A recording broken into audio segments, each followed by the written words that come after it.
بسم اللہ الرحمن الرحیم نحمدہ ونصلی ونسلم علی رسولہ الکریم وعلی آلہ الطیبین واصحابہ الطاہرین اما بعد۔ حضرات گرامی، ہم ذکر کر رہے تھے ایک سے زائد شادیاں، اس کا اسلامی تصور، اور پھر ہمارے ہاں جو عدالتی فیصلے ہیں۔ اس سے پہلے یہ بات ہم ذکر کر چکے ہیں، ہمارے معاشرے میں دو طرح کے لوگ ہوتے ہیں۔ ان میں سے ایک تو وہ ہیں جو صرف اپنے خواہش کی تسکین چاہتے ہیں، شادیاں بھی اس لیے کرتے ہیں تاکہ ہم اپنے خواہشات نفسانی کو جو ہے پورا کر سکیں، یہی ان کا مقصد ہوتا ہے۔ اسی کے لیے جو ہے یہ سارے وسائل جمع بھی کرتے ہیں اور شادی بھی کرتے ہیں، اور پھر وہ نہیں دیکھتے کہ ایک سے زائد شادیاں کر بھی رہے ہیں تو دوسرے کے حقوق مل رہے ہیں نہیں مل رہے، بس جو نئی بیوی آ گئی پھر اسی کے پیچھے ہی چلتے ہیں، اسی کی باتیں مانتے ہیں، اسے ہی اہمیت دیتے ہیں۔ پہلی جو ہے بوڑھی ہو چکی ہوتا ہے، اس سے بچے ہوتے ہیں تو انہیں جو ہے وہ کوئی اہمیت نہیں دی جاتی، وہ بیچاری بامر مجبوری رہ رہی ہوتی ہے کہ اب بچے ہیں، میں کہاں جاؤں گی، بچوں کو دیکھنا ہے۔ تو گویا کہ پھر مرد جو ہے دوسرے کے حقوق کو پامال کر رہا ہوتا ہے۔ شریعت نے جہاں اجازت دی ہے، جو شرط عائد کی ہے کہ دونوں کے درمیان مساوات ہو، اور اس مساوات کو جو ہے برقرار نہیں رکھتا، اور اسی طرح وہ زندگی گزار رہا ہوتا ہے، جبکہ دوسری جو ہے وہ اذیت و تکلیف میں ہوتی ہے۔ تو یہ طریقہ غلط ہے، اور یہ بات یاد رکھیں، انسان کسی پر بھی ظلم ڈھاتا ہے، انصاف نہیں کرتا، دوسروں کو اذیت و تکلیف دے رہا ہوتا ہے، تو دنیا میں تو کہیں نہ کہیں جو ہے وہ بچ جاتا ہے۔ ویسے تو اللہ اس دنیا میں بھی سزا دیتا ہے، کچھ گناہ ایسے ہیں، لیکن اگر دنیا سے بچ بھی جائے، اپنے وسائل کے ذریعے سے، اپنے ذرائع کے ذریعے سے، اپنے تعلقات کے بیس پر بچ بھی جائے، عدالتوں کے فیصلے بھی اس کے حق میں آ جائیں، لوگ بھی اس کے ساتھ ہی بن جائیں، اس عورت کو کوئی بھی حیثیت نہ دے رہا ہو، یہاں تک کہ اسے اس کے ماں باپ بھی چھوڑ چکے ہوں، لیکن یہ بات یاد رکھے کہ اللہ کی عدالت بھی ہے، اور وہ سب سے بڑی اہم عدالت ہے، اور ایسے ایسے فیصلے ہوں گے جس کا انسان تصور بھی نہیں کر سکتا۔ وہاں قرآن میں کہا گیا ہے کہ نہ شفیع ہوگا، نہ کوئی وکیل ہوگا، نہ رشتہ ہوگا، نہ مال ہوگا، نہ قبیلہ ہوگا، نہ دولت ہوگی، کوئی نہیں۔ ہر ایک ہر ایک جو ہے دوسرے سے بے نیاز ہوگا۔ ماں باپ کو اولاد کی، اولاد کو ماں باپ کی، ماں کو بیٹی کی، بیٹی کو ماں کی، بھائی کو بھائی کی، شوہر کو بیوی کی، بیوی کو شوہر، کسی کو کوئی پرواہ نہیں ہے۔ ہر ایک جو ہے بے نیازی کی زندگی گزار رہا ہوگا، ہر ایک کو اپنی فکر ہوگی، بس مجھے جو ہے وہ دوزخ کی آگ سے بچا لیں، چاہے میرا باپ جلتا ہے تو جلنے دے، بھائی جلتا ہے تو جلنے دے، بیوی جلتی ہے تو جلنے دے، دوزخ میں جو بھی جانا چاہتا ہے جائے، مرے، اور مجھے جو ہے نجات مل جائے، یہی فکر ہوگی۔ تو اس چیز کا تصور کرنا چاہیے، اس لیے اسلام میں، قرآن میں جو ہے آخرت کا تصور سب سے زیادہ دیا گیا ہے۔ دو چیزیں ذکر کی گئی ہیں کہ اللہ پر ایمان، اور پھر فرمایا وبالیوم الآخر۔ اگر یہ دو چیزیں ہیں، کیونکہ اللہ تو خالق ہے، اس کے احسانات اتنی محدود ہیں، جو اللہ کے احسانات کو بھی یاد رکھتا ہے اور آخرت کی گھڑی کو بھی، یوم حساب اللہ اپنی شان کے مطابق کرسی عدالت پر برآں جمع ہوگا، ان دونوں کا جب تصور کرتا ہے تو پھر انسان کبھی جھوٹ نہیں بولتا، کبھی کسی کو اذیت نہیں دیتا، کبھی کسی کو تکلیف نہیں دیتا، کیونکہ معاشر اس کے سامنے ہے، اللہ کی عدالت اس کے سامنے ہوتی ہے۔ تو قرآن میں اس مقام کو، تو اس چیز کو تو بار بار بیان کیا گیا ہے۔ ایک تو یہ ہے، دوسرا یہ ہے کہ وہ چاہتا ہے کہ میں ایک سے زائد شادی کروں، اس کی وجہ یہ ہے کہ عورتوں کی کثرت ہے،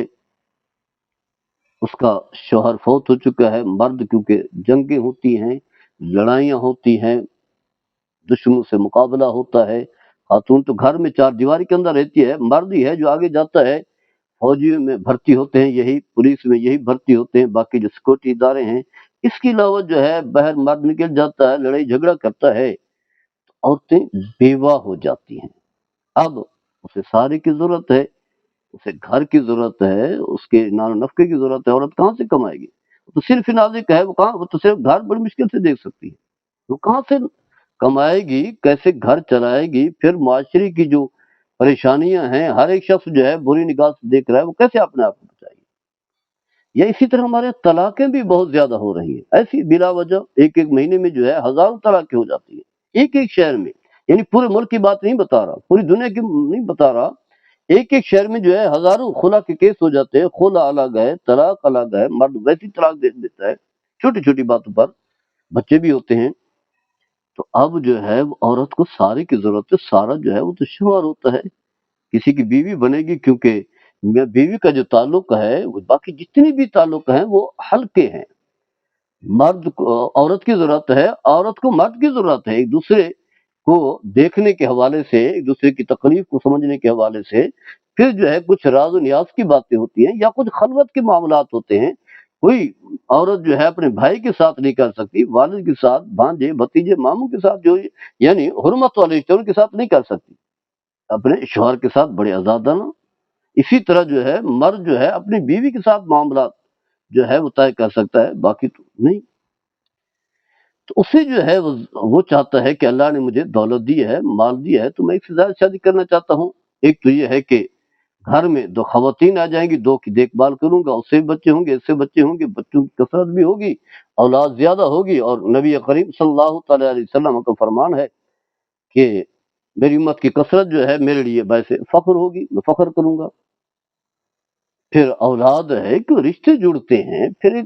ایک سے زائد افراد کی جو ہے وہ کفالت کر رہا ہے، انہیں کھلا رہا ہے، پلا رہا ہے، جو کہ اللہ کی وصف ہے۔ رزاق، حقیقی رزاق تو اللہ ہے، لیکن فرمایا کہ تخلقوا باخلاق اللہ، جو اللہ کی صفات ہے وہ بھی اپناؤ۔ تو حقیقی خالق جو ہے وہ تو اللہ ہے، اسی ظاہری ثواب بن رہا ہے۔ تو کھلانے کا ثواب، پلانے کا ثواب، دیکھ بھال کا ثواب، تعلیم و تربیت کا ثواب، اسی طرح بہت سارے ثواب ہیں جو برکات ہیں جو اسے مل رہی ہوتی ہے۔ یعنی اسلام تو اتنا پاکیزہ مذہب ہے کہ نبی کریم صلی اللہ تعالی علیہ وسلم نے فرمایا کہ ایک عورت یا ایک مرد کی بخشش ہو گئی ایک کتے کو پانی پلانے کی وجہ سے۔ کتا ہے، حرام جانور ہے،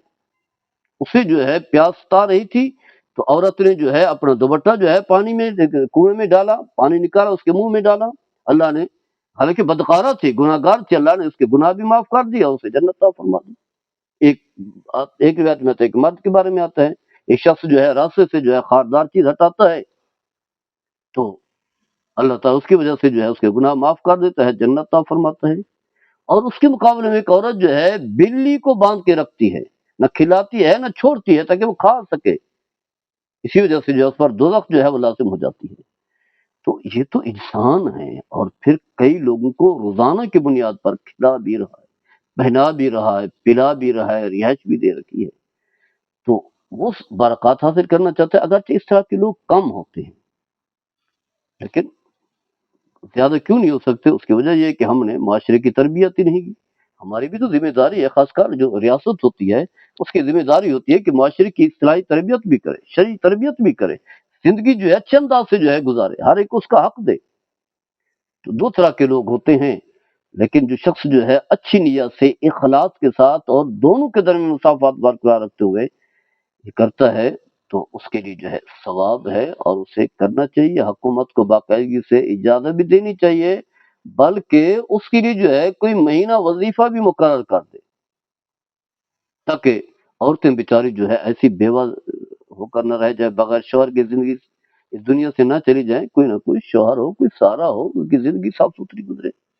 اس کے علاوہ جو ہے بہت سارے حالات ہوتے ہیں، کچھ لوگوں کو اللہ نے خوب دولت دی ہوتی ہے، تو دولت ویسے ضائع ہو جائے گی، جب انسان اس دنیا سے چلا جاتا ہے دولت کہاں دوسروں کے پاس چلی جاتی ہے۔ یا پھر یہ ہے کہ کچھ لوگوں کو اگر دوسرا شادی کا موقع نہ دیا جائے تو گناہ میں پڑ جاتے ہیں، بدکاری میں زنا عام ہو جاتا ہے، نکاح ختم ہو جاتا ہے۔ تو الغرض بتانا یہ ہے کہ عدالتیں جو ہے ایسی فرضی جو ہے فیصلے کرتی ہیں، کوئی بنیادی نہیں ہے، اس کی وجوہات کو دیکھتے ہیں، ان کے حالات کو دیکھتے ہیں بھی یہ کیا وجوہات ہے۔ اگر تمہارا ظالم ہے تو پھر تو ٹھیک ہے، اسے اجازت نہ دی جائے، پہلی بیوی کے حقوق پورا نہیں کر رہا تو اسے اجازت نہ دی جائے۔ یعنی جو شریعت نے اصول وضع کیے، شریعت کے دامن میں رہ کر زندگی گزاریں، خاص کر کے جو بڑے عہدوں پر برا جمع لوگ ہیں ان کی ذمہ داری تو زیادہ ہوتی ہے، اگر وہ عمل نہیں کریں گے تو باقی مخلوق کہاں عمل کرے گی؟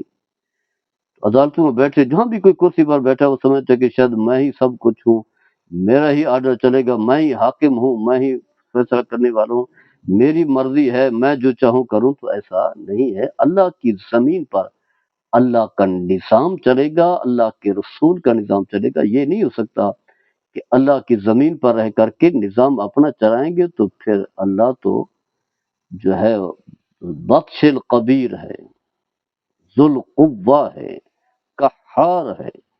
پھر جب پکڑتا ہے تو فرعون جیسے لوگ بھی، قارون جیسے لوگ بھی صفحہ ہستی سے مٹ جاتے ہیں۔ ہم نے اس ملک جو ہے اس لیے بنایا گیا تھا، لوگوں نے کوشش اس لیے کی تھی تاکہ یہاں اسلام کا نظام ہوگا، تو کم از کم زیادہ نہیں تو جو انفرادی معاملات ہیں ان میں تو آپ عمل دخل نہ دیں۔ چلو اجتماعی ہیں، ملکی جو فیصلے ہیں، خارجی معاملات ہیں، بڑے بڑے ہیں، اجتماعیت ہے، تو وہاں تو چلے کوئی چھیڑ چھاڑ آپ کرتے رہتے ہیں، وہ تو زندگی ایسی آپ لوگ کی گزر جاتی ہے۔ انفرادی جو معاملات ہیں، جو گھریلو معاملات ہیں، ان میں جو ہے عمل دخل نہ دیں، اس سے جو ہے وہ لوگوں کے درمیان دلوں میں نفرت پیدا ہوگی اور معاشرہ جو ہے بگاڑ اور فساد کی طرف جائے گا۔ اللہ تعالیٰ ہم سب کو عمل کرنے کی توفیق عطا فرمائے۔